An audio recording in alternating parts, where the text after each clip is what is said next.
guys, so on a huge demand, I am here with the accountancy explanation of chapter 1 accounting for partnership firms. So this is part 1. So आज के video को अच्छे से देखना, आपको कैसा लगा मुझसे अकाउंट्स पढ़कर वो आपको कमेंट में बताना. अभी तक सब्सक्राइब नहीं किया है तो अब सब्सक्राइब कर लो because we are currently starting everything from July and अगर तुमने अभी तक भी पढ़ाई स्टार्ट नहीं किया है तो इट्स नॉट टू लेट. अभी भी you have 6 months for your boards. Guys मैं एक ही चीज बोलूंगी कि जब तक तुमने इस वीडियो में 500 लाइक्स नहीं पहुंचाया and so much of comments, फिर ही मैं पार्ट 2 अपलोड करूंगी because it takes a lot of effort ना कि मैं अपने बिजी टाइम टेबल से आपके लिए टाइम निकाल कर वीडियो बना रही हूँ. सो मेरा बस इतना रिक्वेस्ट है कि आप 500 लाइक्स एंड इसमें मोर देन 200 कमेंट्स शेयर करो इस वीडियो में and part 2 will be available सून. ठीक है, तो हम लोग जल्दी से पढ़ेंगे chapter 1 accounting for partnership firm. Chapter start करने से सबसे पहले तुम्हें ये जानना है व्हाट इज पार्टनरशिप. पार्टनरशिप होता क्या है एंड ये चैप्टर 1 तुम्हारे पूरे अकाउंटिंग चैप्टर का बेस है. So class 12 accountancy starts from here. तो सबसे पहले समझो what is accounting for partnership firm. Partnership is the relation between two or more persons who have agreed to share profits carried one by all or anyone acting them for all. ठीक है, देखो partnership ना एक relationship between है दो या दो से ज्यादा लोग के बीच में जो लोग एक साथ जुड़ते हैं एक बिजनेस में प्रॉफिट्स को शेयर करने के लिए. अब प्रॉफिट्स इक्वली भी शेयर हो सकता है और किसी अग्रीड रेशियो में भी शेयर हो सकता है. ठीक है, so this is what partnership is called. ठीक है, अब तुमने क्लास 11 में पढ़ा था ना sole proprietorship, partnership, joint Hindu family business, different forms of organisation.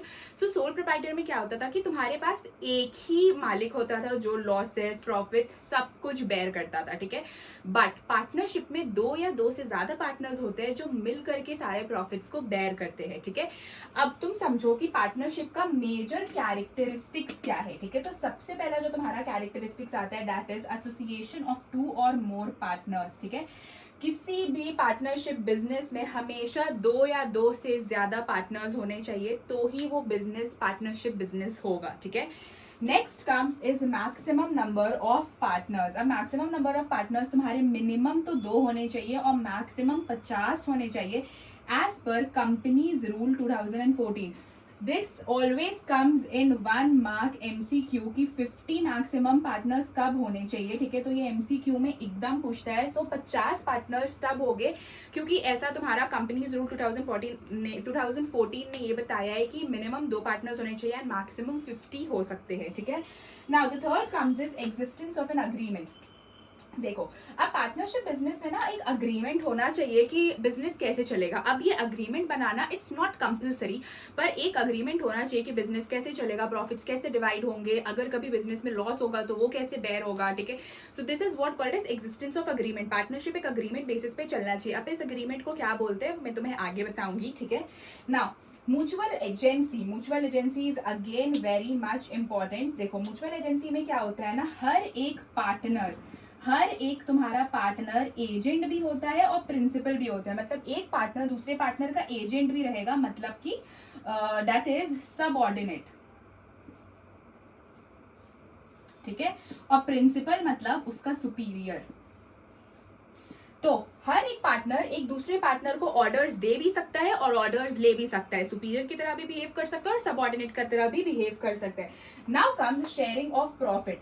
Partnership business जो तुम्हारा है ना वो हमेशा प्रॉफिट शेयर करने के लिए ही बना है. ठीक है, without profit sharing partnership business कभी भी नहीं बन सकता. मतलब वो एक चैरिटेबल एक्ट नहीं है, उसमें प्रॉफिट शेयर करना इज नेसेसरी. तो जो भी काम हो रहा है उसका बस एक मोटिव है that is sharing of profits, फायदा. ठीक है, लाइबिलिटी ऑफ पार्टनर्स. पार्टनरशिप का जो लाइबिलिटी है ना वो तुम्हारा अनलिमिटेड लाइबिलिटी होता है क्योंकि हर एक पार्टनर का अपना अपना लाइबिलिटी होता है, वो उसको बेयर करता है. ठीक है, अब बहुत बार क्या होता है ना कि उनका जो पर्सनल एसेट्स भी होता है वो भी रिस्क में आ जाता है जब कभी लॉस हो जाता है. तो the liability of the partners are limited to the extent of capital contributed by them. ये कुछ बेसिक तुम्हारा हो गया introduction part of this chapter. ठीक है, अब तुम एक चीज यहाँ पे समझो कि नाउ ये जो मैं यहाँ पे तुम्हें अग्रीमेंट की बात कर रही थी ना, व्हाट इज दैट अग्रीमेंट. ठीक है, अग्रीमेंट क्या है। अब देखो, हमेशा तुम्हारा क्या होता है ना कि पार्टनरशिप में जितना भी काम होता है उसको कुछ ना कुछ तो रेगुलेट करने के लिए चाहिए। पूरे पार्टनरशिप में कोई तो उसे ध्यान रखने के लिए होना चाहिए ना। जैसे कि तुम स्कूल में पढ़ते हो तो तुम्हारे हेड्स तुम्हें रेगुलेट करते हैं, सिमिलरली पूरे पार्टनरशिप को रेगुलेट करता है पार्टनरशिप एक्ट 1932। ठीक है, ये जो तुम्हारा पार्टनरशिप एक्ट है 1932, ये पूरे पार्टनरशिप को रेगुलेट करता है। ठीक है, हर चीज इसके मुताबिक होता है। तो कभी भी तुम पार्टनरशिप पढ़ो, तुम कहीं पे भी अटक रहे हो तो तुम इस एक्ट में पढ़ सकते हो कि उसमें और क्या क्या होनी चाहिए। इस एक्ट में बहुत सारी चीज लिखे होते हैं। अब तुम मुझे एक बात बताओ, फॉर एग्जाम्पल कुछ फर्म में ना 2-3 पार्टनर्स है। ठीक है, अब वहां पे ना 3 तुम्हारे पार्टनर हो गए, जैसे कि एक्स, वाई और जेड। ठीक है, एक्स फर्म में सबसे ज्यादा कैपिटल लगाया है। ठीक है, और सबसे ज्यादा हार्डवर्क भी एक्स ही करता है। ठीक है, सबसे ज्यादा कैपिटल लगाया, सबसे ज्यादा हार्डवर्क करते हैं। बाकी ये दोनों ना तुम्हारे इक्वल काम करते हैं। ठीक है, ज्यादा मेहनत नहीं करते, सोते वोते रहते हैं। ठीक है, अब तो मुझे एक बात बताओ, तुम्हारे पास अभी करेंटली ना कोई भी अग्रीमेंट नहीं है। When you don't have any agreement, तब कुछ क्लॉजेज आते हैं जो तुमको अच्छे से पढ़ना है, वो मैं तुम्हें अभी बता रही हूँ। तुम्हारे पास कोई भी अग्रीमेंट नहीं, बस तुमने एक फर्म बना लिया और तुमने काम करना स्टार्ट कर लिया 2-3 पार्टनर से।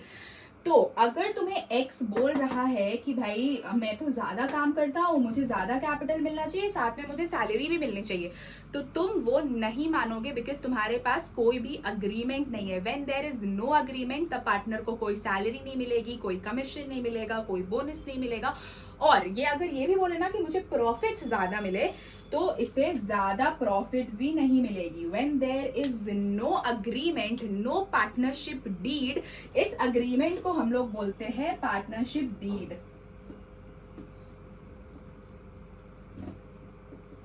पार्टनरशिप डीड, जब कोई भी पार्टनरशिप डीड नहीं है तो तुम्हारा जितना भी प्रॉफिट्स है वो इक्वल बटेगा, इक्वल डिस्ट्रीब्यूशन ऑफ प्रॉफिट्स। ठीक है, सेकंड, कोई भी पार्टनर को interest on capital, interest on drawings, commission, bonus कुछ भी नहीं मिलेगा। पार्टनर में बहुत बार इंटरेस्ट ऑन ड्रॉइंग्स भी आता है। ठीक है, अब इंटरेस्ट ऑन ड्रॉइंग्स क्या होता है वो समझो, और इंटरेस्ट ऑन कैपिटल क्या होता है वो समझो। ठीक है, देखो आईओसी क्या होता है, तुम एक पार्टनर हो, ठीक है, और ये है फर्म, दिस इज फर्म, और ये हो गए तुम पार्टनर। तुमने फर्म में कुछ कैपिटल लगाया, ठीक है, तो तुम बोलोगे ना कि भाई मैं कैपिटल लगा रहा हूं, मुझे फर्म से कुछ इंटरेस्ट चाहिए मेरे कैपिटल में। ठीक है, तो this is what called as interest on capital. जब तुम फर्म में कैपिटल लगा रहे हो और तुम्हें उससे इंटरेस्ट चाहिए, तो हम लोग उसको इंटरेस्ट ऑन कैपिटल बोलते हैं। ठीक है, अब इसका वाइस वर्सा भी हो सकता है। अब फॉर एग्जाम्पल ये फर्म है, ठीक है, और ये तुम पार्टनर हो चिंटू। ठीक है, तो यहाँ पे क्या होता है कि अब जब फर्म तुमको पैसा दे रही है, ठीक है, you are borrowing money from the firm, तुम ड्रॉइंग्स कर रहे हो, ठीक है, तो फर्म में तो बोलेगा ना कि भाई जब तुमने कैपिटल दिया मुझे तो तुम मुझसे इंटरेस्ट ले रहे हो, और जब मैं तुम्हें ड्रॉइंग्स दे रहा हूँ तो तुम भी तो मुझे इंटरेस्ट दोगे। इस केस में तुम पार्टनर फर्म को देता है इंटरेस्ट। ठीक है, तो ये तुम्हारा आ जाता है इंटरेस्ट ऑन ड्रॉइंग्स। ठीक है, this is what called as interest on drawings. तो इंटरेस्ट ऑन ड्रॉइंग्स हमेशा फर्म के लिए एक इनकम होता है, और इंटरेस्ट ऑन कैपिटल फर्म के लिए एक खर्चा होता है। इसको दिमाग में अच्छे से बिठा लो, क्योंकि इस चैप्टर में इंटरेस्ट ऑन कैपिटल और इंटरेस्ट ऑन ड्रॉइंग जरूरी है। तो देखो, जब भी कभी भी अग्रीमेंट नहीं रहेगा, coming back to the topic agreement वाला चीज, पार्टनरशिप डीड अगर नहीं है, बस पार्टनर्स ने रैंडमली एक पार्टनरशिप फर्म बना लिया, तो उस केस में कभी भी प्रॉफिट्स पार्टनर के मन मर्जी के हिसाब से नहीं बटेगा, हमेशा प्रॉफिट्स इक्वल बटेगा, ऑलवेज इक्वल। ठीक है, in the absence of partnership deed, in the absence of partnership deed profits हमेशा इक्वल बटेगा। ठीक है, साथ ही पार्टनर को कोई भी सैलरी, बोनस, कमीशन नहीं मिलेगा, क्योंकि कोई भी पार्टनरशिप डीड नहीं है। कोई इंटरेस्ट ऑन कैपिटल्स नहीं मिलेगा, इंटरेस्ट ऑन ड्रॉइंग्स चार्ज नहीं होगा, और अगर इनकेस पार्टनर ने लोन दिया है फर्म को, तो उसमें 6% पर एनम पे इंटरेस्ट मिलेगा पार्टनर को। ठीक है, अब एक और बात समझो, अब अगर तुम्हारे पास, ये तो तुम्हारा पहला केस हो गया जो पार्टनरशिप डीड नहीं है, when there is no agreement. अब अगर अग्रीमेंट हुआ तो उस केस में पार्टनर को वो सारी चीज मिलेगी अगर अग्रीमेंट में लिखा। अगर अग्रीमेंट में ये लिखा है कि एक्स ज्यादा देर काम करता है और एक्स को ज्यादा प्रॉफिट मिलेगा प्लस एक्स को साथ में सैलरी और बोनस भी मिलेगा, तो एक्स को वो सारा चीज मिलेगा जो कि पार्टनरशिप डीड में लिखा है। सो यू कैन रिलेट कि वाइस वर्सा क्या होगा। पार्टनरशिप डीड अगर नहीं बना है, देयर इज नो अग्रीमेंट, तो ये सारी काम होगी, profits equal, no salary, bonus, commission, no IOC, no IOD. But अगर पार्टनरशिप डीड है तो वो सारा चीज होगा जो पार्टनरशिप डीड में लिखा है, सैलरी भी मिलेगा, कमीशन भी मिलेगा, प्रॉफिट्स भी अग्रीड रेशियो में डिवाइड होंगे, ठीक है। So this is the basic concept of this chapter जो तुम्हें इस चैप्टर में पढ़ने हैं। अब हम लोग यहाँ पे कुछ बेसिक टर्म्स बात करते हैं कि अब तुम्हें मेजरली इस चैप्टर में क्या क्या पढ़ना है। तुम क्लास 11 में सोल प्रोप्राइटर के बारे में पढ़े थे ना, तुमने ट्रेडिंग एंड पीएनएल अकाउंट बनानी सीखी थी, ठीक है। तो तुम क्लास 11 में ये पीएनएल अकाउंट बनाकर आए हो, ठीक है। तो पीएनएल अकाउंट में तुम क्या करते थे कि तुम्हारे जितने भी इनकम्स होते थे तुम उनको इस साइड लिखते थे, ठीक है, और तुम्हारे जितने भी एक्सपेंसेस थे तुम उनको इधर लिखते थे, और तुम्हारा फिर आता था एक नेट प्रॉफिट जो कि तुम्हारा सोल प्रोप्राइटर अपने घर ले जाता था। काम करके आए थे अपने पीएनएल अकाउंट में। अब क्या है कि अब यहाँ पे तो सिर्फ एक पार्टनर होता था, ठीक है, बट तुम्हारे पार्टनरशिप में जैसा तुमने पढ़ा कि 2 या 2 से ज्यादा पार्टनर्स हो सकते, तो अब ये पीएनएल अकाउंट का यहाँ पे काम नहीं। चैप्टर में हम लोग पढ़ेंगे पीएनएल का एक एक्सटेंशन। हम लोग इस चैप्टर में पढ़ेंगे एक एक्सटेंशन, और इस एक्सटेंशन को हम लोग बोलते हैं पीएनएल एप्रोप्रिएशन अकाउंट, ठीक है। ये पूरे चैप्टर का तुम्हारा बेस है। चैप्टर 1 में सिर्फ पीएनएल एप्रोप्रिएशन का खेल है, सो यही तुम्हारा आता है यहाँ का स्टार टॉपिक, ठीक है। सो पीएनएल अकाउंट तुम पढ़े एक पार्टनर के लिए। अब हम लोग पढ़ेंगे पीएनएल एप्रोप्रिएशन अकाउंट, क्योंकि यहाँ पे तुम्हें प्रॉफिट्स बांटते हैं 2, 3, 4, 5 जितने भी पार्टनर है एक फर्म में, ठीक है। तो पीएनएल एप्रोप्रिएशन तुम्हें यही सिखाते हैं कि इतने सारे पार्टनर्स में हम लोग प्रॉफिट्स कैसे बांटेंगे, that is called as divisible profits, ठीक है। अब देखो पीएनएल एप्रोप्रिएशन अकाउंट में क्या क्या आता है तुम्हें ये समझना बहुत जरूरी है। तो तुम समझ गए ना कि पीएनएल का एक्सटेंशन है पीएनएल एप्रोप्रिएशन अकाउंट।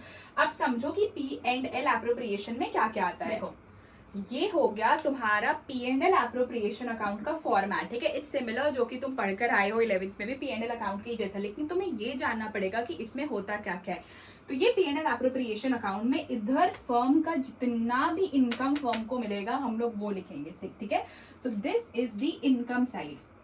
मैं अभी तुम्हें समझाने के लिए ऐसे लिख दे रही हूँ, एंड यहाँ पे फर्म का सारा एक्सपेंस आ जाएगा, ठीक है। अब देखो होता क्या है। अब तुम्हारा जो पीएनएल अकाउंट का तुम्हें हमेशा क्वेश्चन में ना एक प्रॉफिट दिया रहेगा। अब यहाँ पे ना मैं तुम्हें अलग से पीएनएल अकाउंट बनाकर नहीं दिखा रही हूँ। पीएनएल अकाउंट में यहाँ पे जो नेट प्रॉफिट आता है ना, हमने पहले देखा कि इधर इनकम इधर एक्सपेंस, फिर ये प्रॉफिट तुम्हारा ले जाता था सोल प्रोप्राइटर, वो प्रॉफिट तुम्हारा यहाँ पे आते हैं पीएनएल एप्रोप्रिएशन अकाउंट, क्योंकि वो उसका एक्सटेंशन है, ठीक है। तो यहाँ पे सबसे पहले तो तुम्हारा आ जाएगा बाई नेट प्रॉफिट, ठीक है। जो भी तुम्हारा नेट प्रॉफिट होगा तुम उसको यहाँ पे लिख लोगे।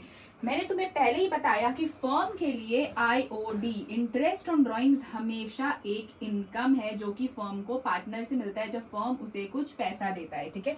तो बाय इंटरेस्ट ऑन ड्रॉइंग्स भी तुम्हारा इधर ही आ जाएगा क्योंकि वो फर्म को मिल रहा है। अब इंटरेस्ट ऑन ड्रॉइंग्स अगर फर्म में 3 पार्टनर है तो तीनों के अलग अलग इंटरेस्ट ऑन ड्रॉइंग्स तुम लिख लोगे यहाँ पे, ठीक है।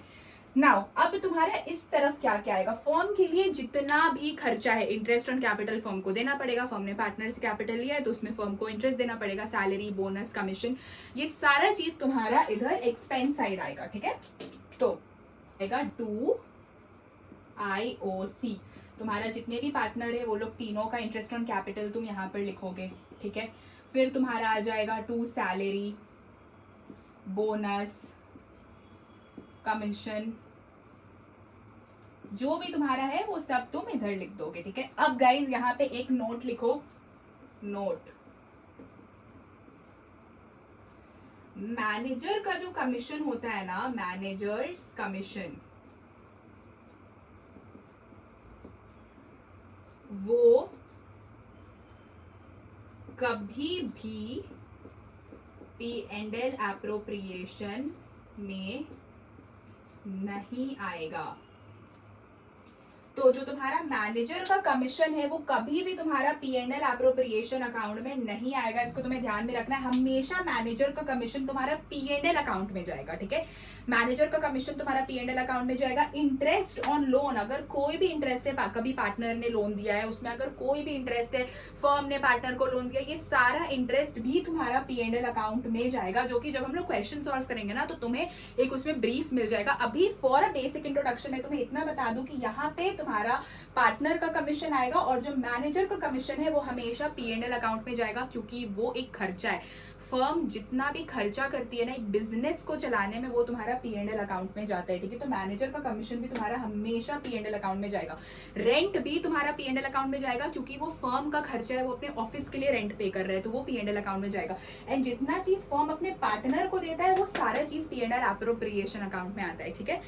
इसके साथ तुम्हारा ना एक रिजर्व भी होता है, ठीक है।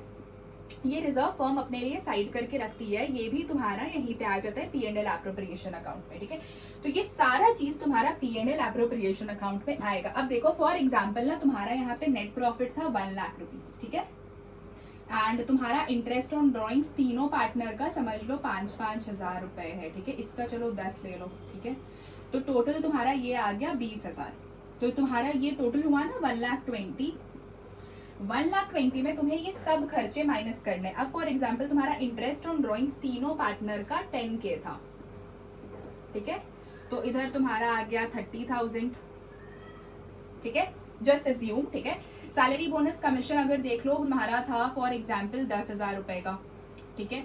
और तुम्हारा रिजर्व था 5,000 का, ठीक है। तो टोटल तुम्हारे कितने हो गए 40 और 5, ठीक है। यू हैव 45,000, ठीक है। 45,000 को तुम 1,20,000 में से माइनस, तुम्हारा आ गया 75,000। ये जो तुम्हारा 75,000 है ना, इसको हम लोग बोलते हैं divisible profit. This is what called as divisible profit, ठीक है। अब ये जो 75,000 है ये पार्टनर अपने घर ले जाएगा, तो तुम यहाँ पे लिखोगे to divisible profit transfer to partners capital slash current account. Question में अगर कैपिटल बोला है तो कैपिटल में जाएगा, करंट बोला है तो करंट में जाएगा, जो कि तुम नेक्स्ट पार्ट में पढ़ोगे कि what is capital and current, ठीक है। आज ये बेसिक इंट्रोडक्शन है। तो 75,000 को तुम्हारा X, Y और Z ले जाएगा अग्रीड रेशियो में। अगर कुछ नहीं बोला है क्वेश्चन में, रेशियो गिवन नहीं है, तो हमेशा प्रॉफिट्स इक्वली डिवाइड होगा। अगर क्वेश्चन में रेशियो गिवन है तो रेशियो के बेसिस पे डिवाइड होगा, ठीक है। सपोज हम लोग यहाँ पे अज्यूम कर लेते हैं कि इक्वल लेकर जाएगा, तो 75,000 डिवाइडेड बाई 3 कर लेना, तो सारे पार्टनर को तुम्हें यहाँ पे मिल जाएगा 25-25 हजार रुपए, ठीक है। तो ये तुम्हारा बनकर तैयार होता है P&L एप्रोप्रिएशन अकाउंट, ठीक है। अब this was all for today's introduction. आज के इंट्रोडक्शन के लिए इतना ही कि what is chapter 1 accounting and P&L appropriation account क्या होता है। नेक्स्ट पार्ट में हम लोग ये जानेंगे कि इंटरेस्ट ऑन ड्रॉइंग्स कैसे कैलकुलेट करते हैं और इंटरेस्ट ऑन कैपिटल कैसे कैलकुलेट करते हैं, क्योंकि जब तक तुम नहीं जानोगे कि आईओडी और आईओसी कैलकुलेट कैसे होगा, तब तक ना ही तुम P&L एप्रोप्रिएशन अकाउंट बना पाओगे, ना ही कि फर्दर क्वेश्चंस कर पाओगे, क्योंकि इससे डायरेक्ट क्वेश्चन भी आता है कि calculate IOD and calculate IOC. तो नेक्स्ट पार्ट में हम लोग आईओसी और आईओडी कैलकुलेट करना सीखेंगे। फिर हम लोग सीखेंगे कि आखिर P&L एप्रोप्रिएशन अकाउंट के बाद ऐसे और कौन से अकाउंट्स है जो तुम्हें इस चैप्टर में बनाना है। तो इस चैप्टर में तुम्हें P&L एप्रोप्रिएशन अकाउंट के अलावा एक और अकाउंट बनाना है, दैट इज पार्टनर्स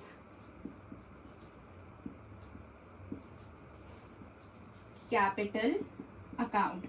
और पार्टनर कैपिटल अकाउंट का एक छोटा भाई है तुम्हारा करेंट अकाउंट, ठीक है। तो करेंट अकाउंट कब बनेगा, कौन से सर्कमस्टांसेस में बनेगा, कैपिटल अकाउंट कब बनेगा, कैपिटल अकाउंट में कैसे हम लोग सारी चीज ट्रांसफर करेंगे, ये भी हम लोग पढ़ेंगे नेक्स्ट पार्ट में।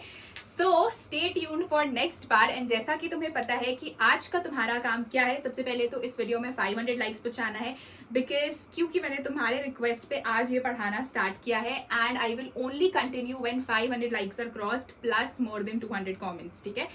सो दोनों में से तुम क्राइटेरिया पूरी कर दो, नेक्स्ट पार्ट अपलोड हो जाएगी, ठीक है, क्योंकि मुझे भी पता लगेगा ना गाइस कि तुम्हें समझ में आ रहा है जो मैं पढ़ा रही हूँ, मुझे भी कुछ रिवॉर्ड मिलना चाहिए ना। सो गाइस मैंने यूजुअली अपने पहले वीडियो में बोला था ना कि हम लोग बैच के साथ कंटिन्यू नहीं कर रहे हैं, but we will be starting with a batch, क्योंकि अभी भी ऐसे बहुत सारे बच्चे हैं जिन्होंने मुझे कमेंट किया और ये बोला कि दीदी हम लोग के पास और कोई भी बैच नहीं है एंड हम लोग को आपसे ही पढ़ना है, सो आप प्लीज़ उनके लिए कुछ कर लो, ठीक है।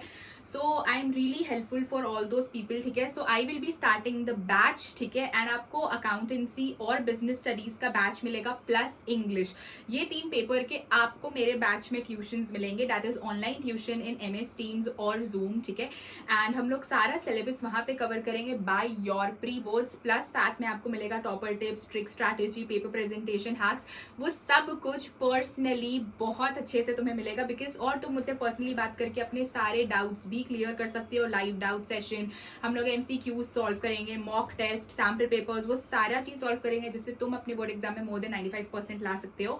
सो अगर तुम्हें फर्दर डिटेल्स चाहिए अबाउट दी बैच का कितना पर सब्जेक्ट प्राइस है, ठीक है। एंड गाइज मैं एक और चीज यहाँ पे बता दूं कि हम लोग ट्यूशन क्लासेस कंटिन्यू रखेंगे ऑन अ मंथली बेसिस, ठीक है, तो आपको मंथ बाय मंथ पे करना होगा, एक साथ पे नहीं करना पड़ेगा। सो बाकी अगर आपको कोई भी डिटेल्स चाहिए कि प्राइस क्या होगा पर सब्जेक्ट का, ठीक है, एंड आपको मंथली कैसे पे करना है, एंड अगर आप इंटरेस्टेड हो बैच में, देन आपको मुझे मेरे इंस्टाग्राम लर्न विद फाइमा में मैसेज करना होगा, ma'am that we are interested for the batch and हम आपसे अकाउंट्स BST इंग्लिश पढ़ना चाहेंगे।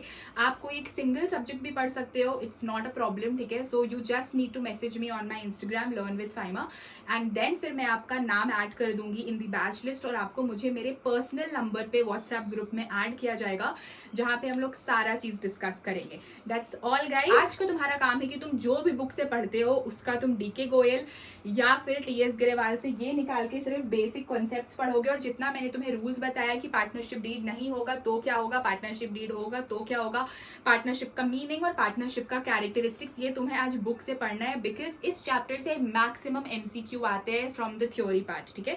बाकी सारा चीज हम लोग कल के बाद में कंटिन्यू करेंगे। If you haven't subscribe to my channel yet तो सब्सक्राइब कर देना, लाइक करना, शेयर करना, जो क्राइटेरिया है कमेंट एंड लाइक्स का वो भी पूरा कर देना। मिलते हैं नेक्स्ट वीडियो में, बाय बाय।